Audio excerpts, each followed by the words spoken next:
guys, it's Mr. Neese, and we're doing U.S. History TEKS 3A. So, what does 3A say?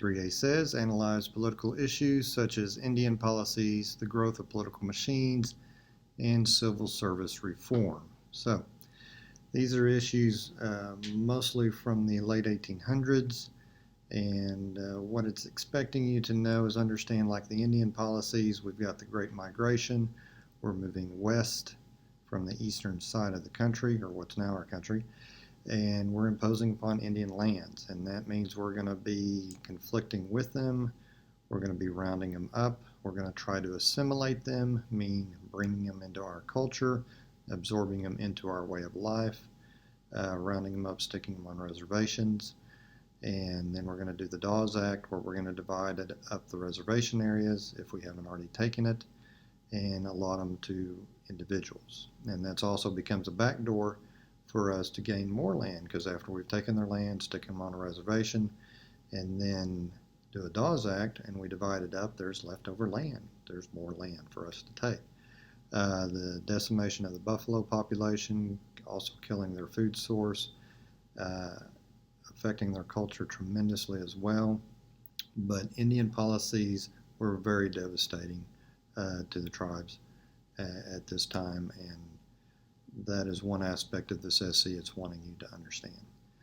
The other one is political machines. So if you hear Tammany Hall or see Tammany Hall or you see Boss Tweed, it's talking about political machines, and this is talking about how the government was corrupt. It was kind of a good old boy buddy system.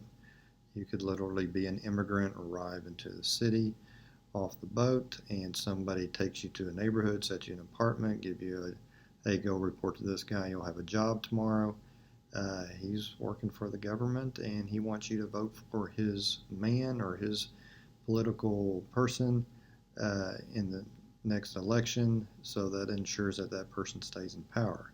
It's a whole machine, and the whole machine of corruption, of overpricing things to be built, to elections being, get guys to come in and vote with a beard, okay, and then have them go shave the beard and come back and vote with a mustache, then come back and vote again with everything shaved off. How many times can you vote for our guy? It could be patronage. It's giving jobs away in the government to people who may have given you money or did you favors. And that gets so bad, we get a president assassinated. Garfield gets assassinated. And from that, we're going to get maybe we need to do something about this. And we get the Pendleton Civil Service Reform Act.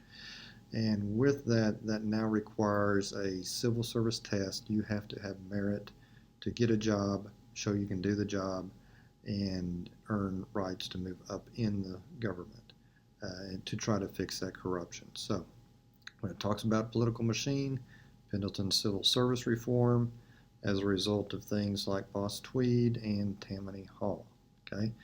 Last part is, well, I guess that's pretty much it. Political machines, Indian policies, and civil service reform. So those are the three things. I kind of blended the political machines and the civil service reform. They are connected, like many things are that we talk about and study, cause and effect kind of an event. So those are the three for SE3A.